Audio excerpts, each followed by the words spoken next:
오늘 외교부가 주한 일본 대사관 관계자를 불러서 후쿠시마 원전 오염수와 관련한 우리 정부의 공식 입장을 문서로 전달했습니다. 오염수를 어떻게 처리할지 정기적으로 정보를 공유해달라 이렇게 요구한 것입니다. 일본은 그동안 방법을 검토 중이라면서 해결책 발표를 차일피일 미루기만 해왔습니다. 그러면서 한편에서는 2020년 도쿄올림픽을 유치하고 일부 경기를 후쿠시마에서 치르겠다고 공표하면서 방사능 오염 문제를 뒷전으로 돌렸습니다. JTBC 뉴스룸은 아베 정권의 눈가리기식 올림픽 선전을 두고 일본 국내외에서 일고 있는 문제 제기에 주목했습니다. 저희는 그래서 해당 지역에 대한 현지 취재를 진행 중입니다. 저희 취재진이 이 지역에 직접 가서 살펴보니 방사능에 대한 우려는 단순한 우려 이상의 것이라는 것을 확인할 수 있었습니다. 이 취재 결과는 잠시 후에 상세히 전해드리겠습니다. 먼저 오늘 외교부의 공식 요구를 신진 기자의 보도로 보시겠습니다. 주한 일본 대사관 니시나가 도모후미 경제공사가 서울 외교부 청사에 들어섭니다. 외교부는 오늘 오전 니시나가 공사를 불러 후쿠시마 원전 오염수 처리 방안에 대해 구체적인 정보를 우리 정부에 정기적으로 제공할 것을 공식 요구했습니다. 그러면서 우리 정부의 입장과 5가지 질문이 담긴 외교 문서를 전달했습니다. 특히 일본이 오염수 100만 톤을 태평양에 흘려보낼 예정이라는 그린피스 관계자의 주장에 대한 입장을 물었습니다. 니시나가 공사는 그린피스의 주장은 일본 정부 입장이 아니며 방출량도 사실과 다르다고 답한 것으로 알려졌습니다. 그러면서 오염수가 새로 생기는 것을 최대한 줄이고 저장 탱크 용량을 늘리는 방안을 논의 중이라고 말했습니다. 일본 정부는 그동안 오염수를 탱크에 그냥 저장해왔는데 이 탱크가 이미 1000여 개에 이릅니다. 2022년에는 그마저도 꽉 차게 됩니다. 이에 따라 일본은 6가지 처리 방안을 검토 중인데 우리 정부는 일본이 장기 저장을 하기를 바라는 것으로 알려졌습니다. 정부 당국자는 일반적인 원전 활동에서 발생한 냉각수를 희석해 해양 방출하는 경우는 흔하지만 사고로 생긴 오염수를 그렇게 처리한 사례는 국제적으로 없다고 설명했습니다. 이런 가운데 국제원자력기구도 지난 1월 발표한 보고서에서 오염수 해양 방출 논란에 대해 도쿄전력에 설명을 요구한 것으로 확인됐습니다.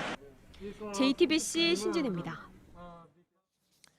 일본은 내년 도쿄올림픽 때 후쿠시마에 식자재를 써서 안전성을 홍보하겠다는 전략을 가지고 있습니다. 그러나 분명한 검증 절차가 없다면 우리 선수들이 무턱대고 후쿠시마 식자재로 만든 음식을 먹을 수는 없겠죠. 저희 취재진이 우리 정부의 대응이 담긴 문건을 입수했는데 앞선 올림픽 때와는 달리 별도의 급식 지원센터를 운영하겠다는 구체적인 계획이 나와 있습니다. 서복현 기자입니다. 대한체육회는 내일부터 열리는 도쿄올림픽 선수단장 회의에서 후쿠시마 원전의 방사능 문제를 집중적으로 지적할 계획입니다. 국제기구를 통해 안전성을 검증해달라는 공식 서한도 준비했습니다. 저희가 이제 준비한 사항에 대해서는 요구할 부분은 강력히 요구하고 시정할 부분은 바로 잡을 수 있다면 바로 잡도록 하겠습니다. 특히 일본이 후쿠시마 식자재를 쓰겠다고 발표한 것과 관련해선 아예 별도의 급식 지원센터를 운영하는 계획까지 마련했습니다. JTBC가 입수한 대한체육회의 도쿄올림픽 대응 방안이란 문건입니다. 올림픽 일주일 전부터 선수촌 10km 거리에서 급식 지원센터를 열겠다고 돼 있습니다. 숙박과 식당, 취사장까지 이용할 수 있는 호텔이나 학교를 빌리고 조리와 검식, 영양, 행정을 맡을 인력도 보낼 계획입니다. 우리 선수들이 후쿠시마 식자재를 먹는 걸 막겠다는 겁니다. 올림픽으로 후쿠시마의 안전성을 홍보하려던 일본이 민감해야 할 대목입니다. 우리 식자재를 가져가야 되잖아요. 그러면 이제 검역을 하게 될 텐데 검역을 잘 질질 끓이면서 못하게 할 수도 있잖아요. 검역도 간소해달라 이렇게 요구할 생각입니다. 정부는 급식 지원센터를 위한 사전 조사단도 일본에 보낼 계획입니다. JTBC 서복현입니다. 예, 지금부터는 앞서 말씀드린 JTBC의 특별 취재 내용을 보내드리겠습니다.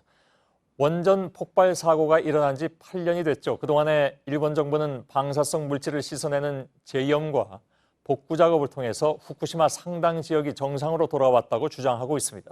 그래서 도쿄올림픽도 안전하다고 강조하고 있습니다. 그러나 저희 JTBC 취재진이 직접 가본 현장은 달랐습니다.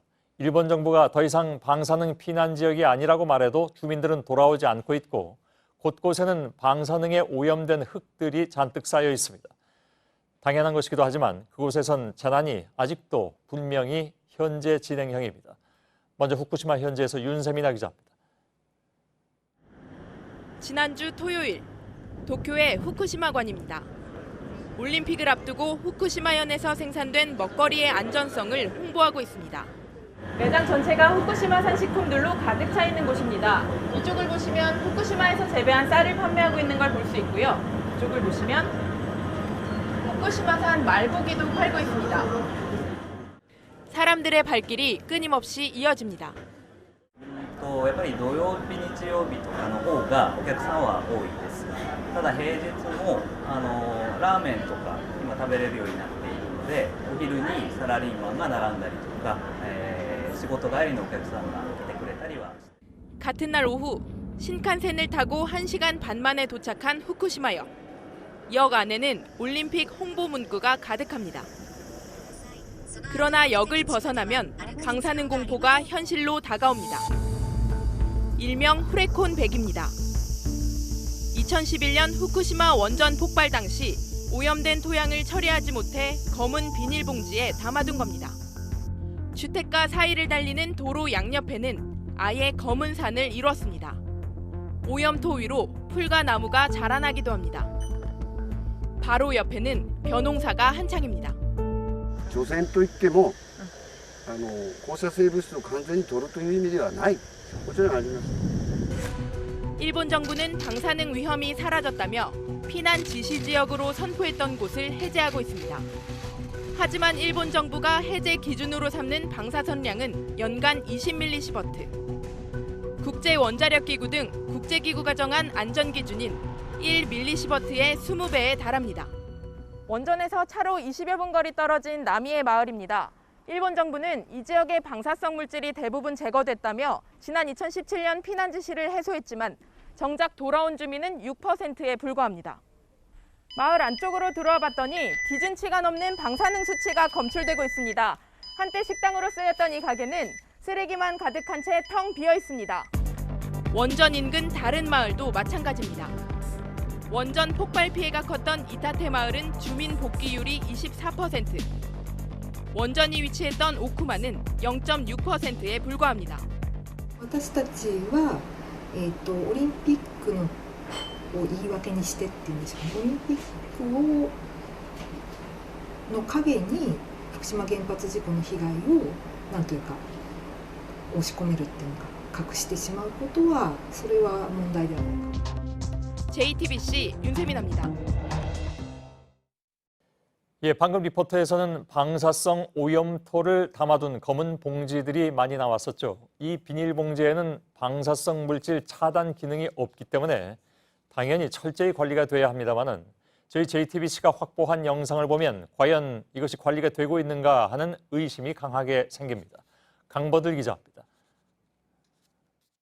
방목질을 거니는 검은 소들 옆에 커다란 검은 봉지 수백 개가 쌓여 있습니다. 방사성 오염토를 담아놓은 겁니다. 소 한 마리가 찢어진 봉지에서 흘러나온 오염토를 앞발로 파헤칩니다. 흙을 머리에 뒤집어 쓴 소, 봉지에 걸린 뿔을 빼려 힘을 쓰는 소도 눈에 띕니다. 지난 6월 희망 목장의 광경입니다. 목장은 후쿠시마 원전에서 14km, 도쿄올림픽 야구 경기가 열리는 아즈마 경기장에선 70km 떨어진 나미에 지역에 있습니다.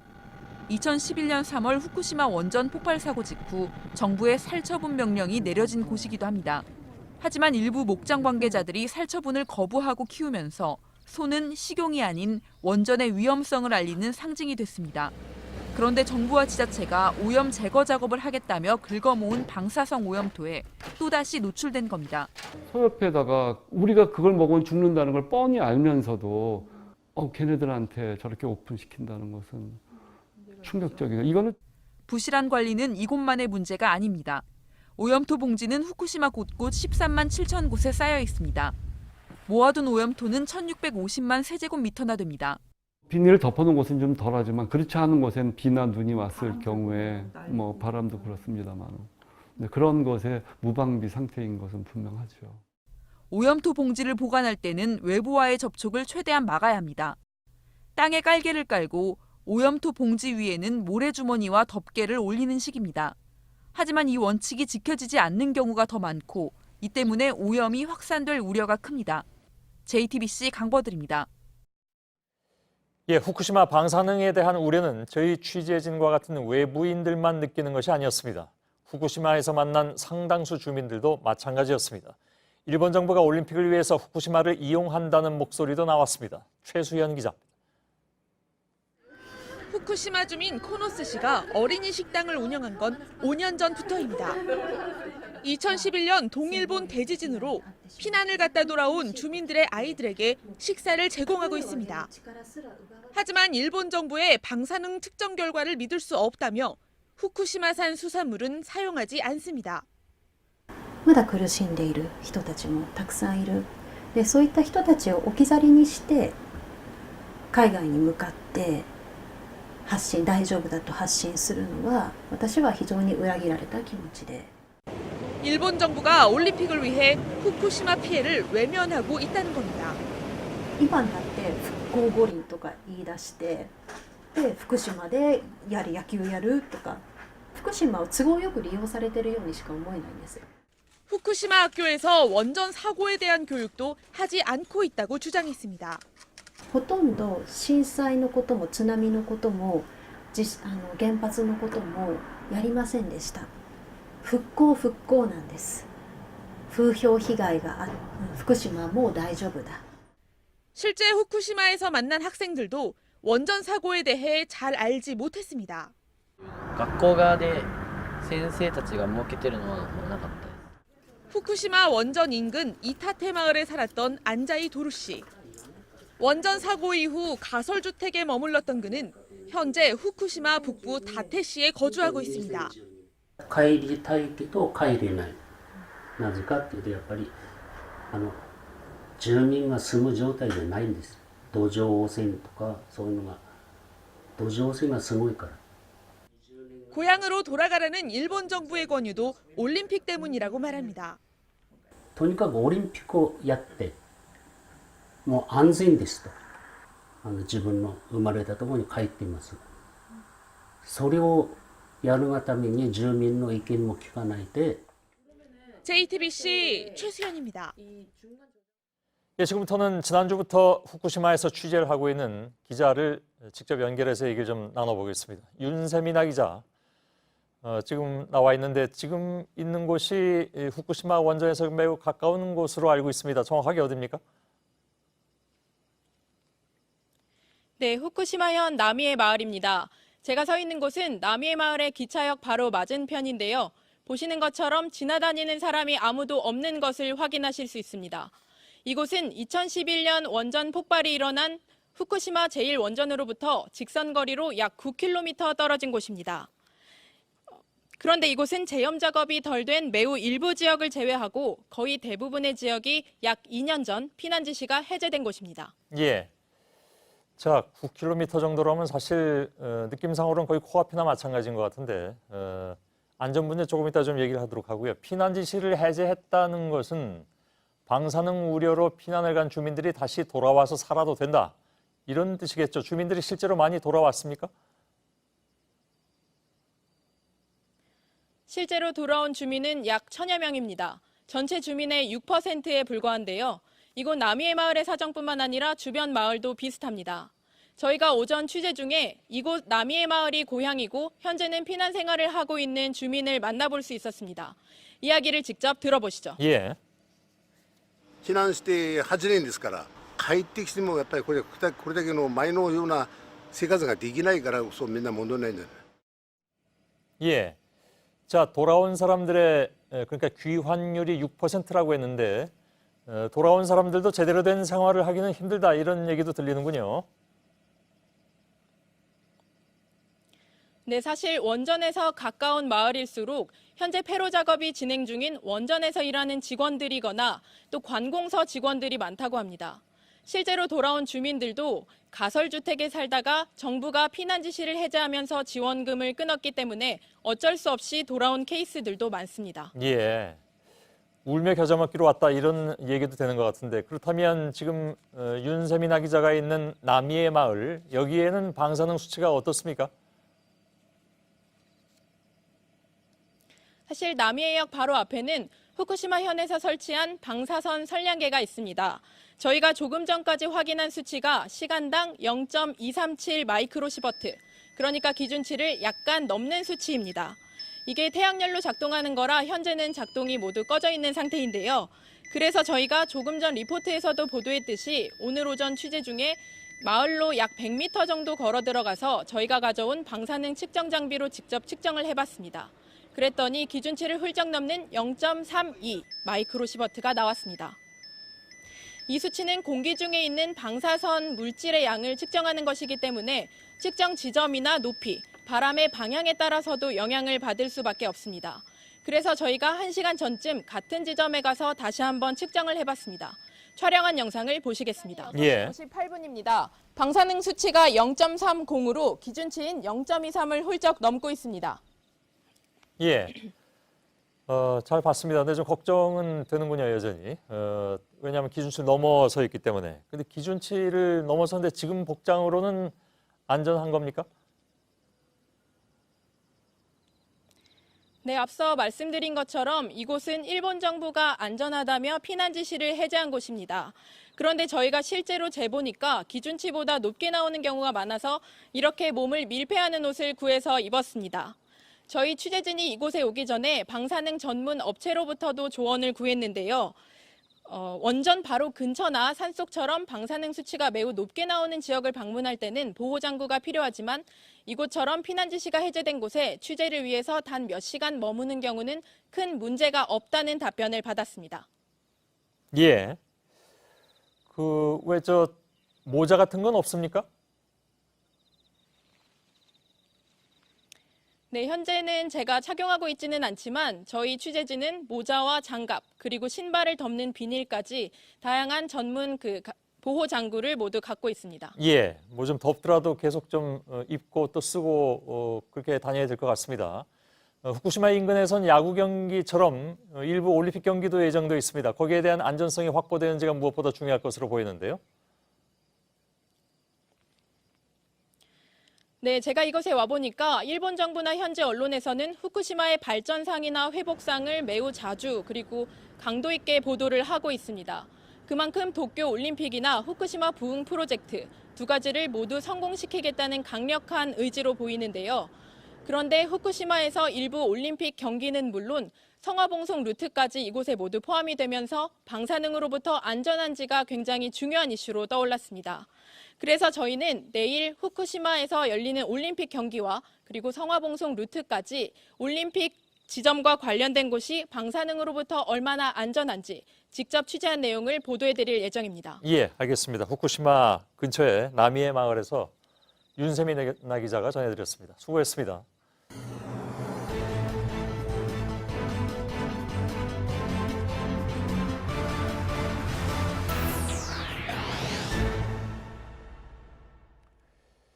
예, 뉴스룸의 앵커 브리핑을 시작하겠습니다.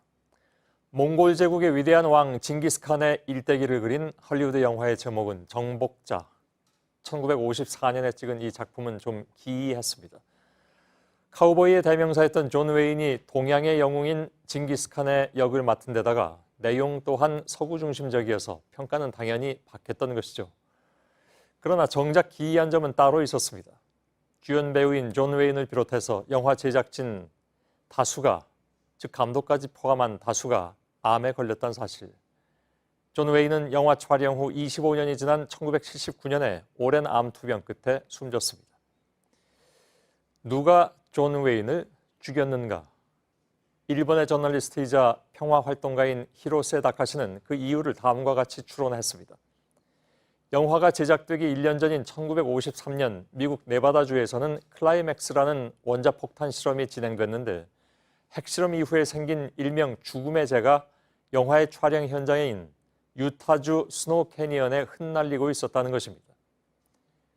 촬영지는 핵실험장으로부터 200km 이상 떨어져 있었지만 주변의 산맥과 지형을 타고 퍼져나간 그 죽음의 재는 220여 명의 제작진 가운데 91명에게 암을 유발해서 그중 절반 이상의 목숨을 앗아가 버렸다는 매우 두려운 추론이었습니다. 물론 이것은 말씀드린 대로 추론입니다. 그러나 영화 제작진 절반이 암에 걸린 이 기이한 통계 수치는 합리적인 의심을 가져오기에 충분했고 당시에도 위정자들은 걱정하는 시민들의 목소리를 막는 데 급급했습니다. 그리고 그와 비슷한 장면은 오늘날에도 반복되고 있습니다. 후쿠시마 방사능 오염은 완전히 통제되고 있다. 과연 그럴까? 그렇지 않다는 것을 일본 사람들이 누구보다 잘 알고 있을 것입니다.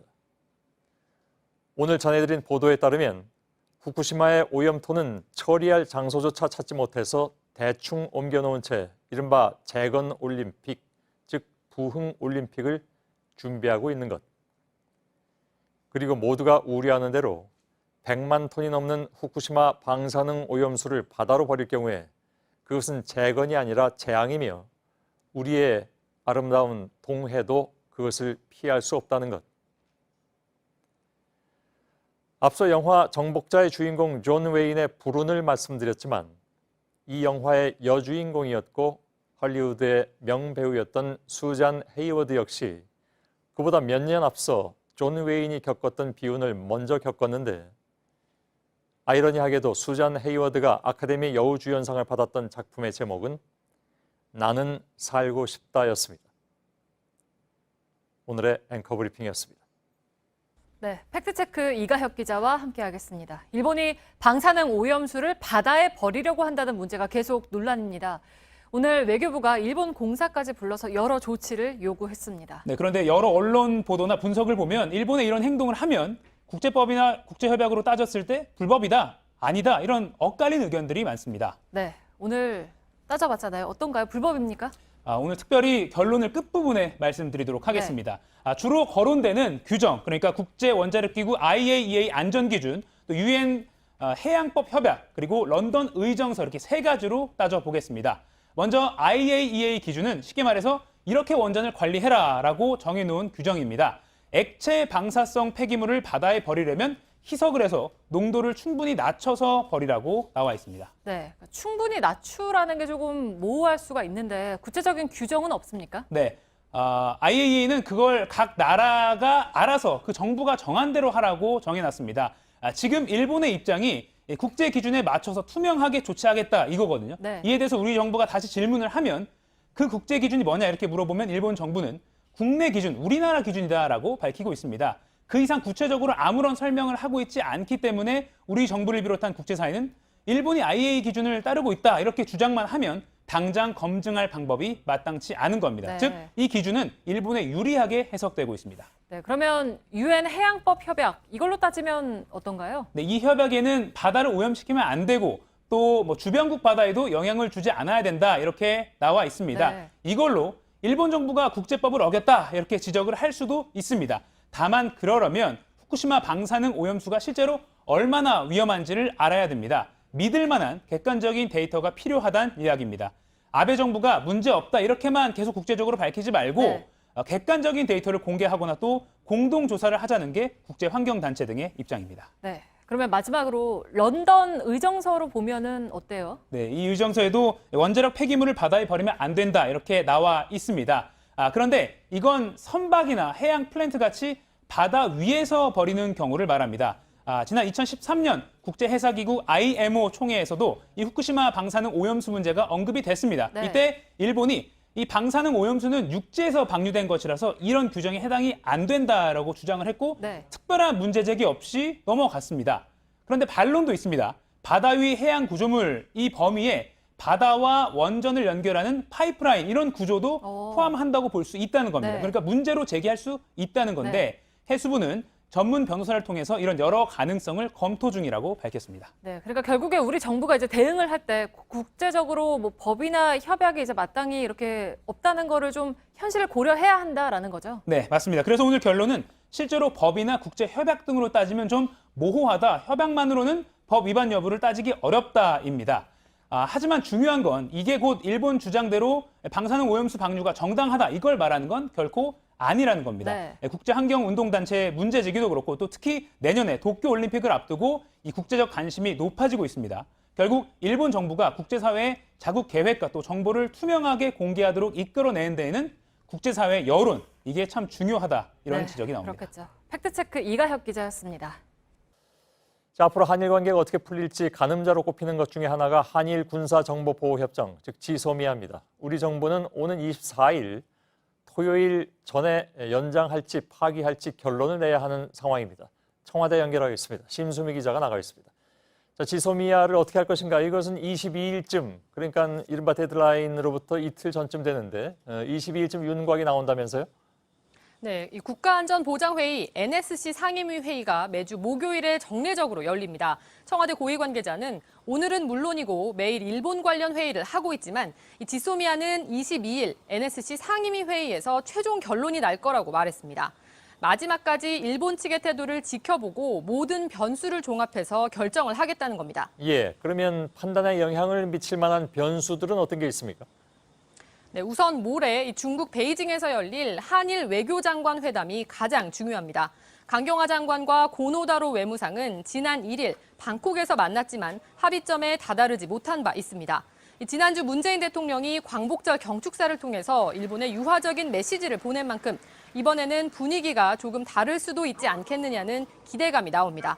독도훈련은 지소미아 결정에 영향을 미친다기보다는 연동될 가능성이 큰데요. 현재 시기와 규모를 놓고 최종 판단만을 남겨두고 있는 상황인데 지소미아가 연장될 경우 비공개로 축소 실시할 가능성이 커 보입니다. 예, 지소미아 유지냐 폐기냐, 이건 뭐 양자택일이나 마찬가지인데 그거 말고 제3의 방안도 고려가 되고 있다고요. 네, 파기하지는 않지만 사실상 무력화하는 방안입니다. 지소미아 자체가 정보 공유 요청에 반드시 응해야 하는 것은 아니기 때문에 지소미아를 연장하기는 하되 실제 요청에는 응하지 않는 방법입니다. 한미 동맹을 감안해서 여권을 중심으로 많이 언급되고 있습니다.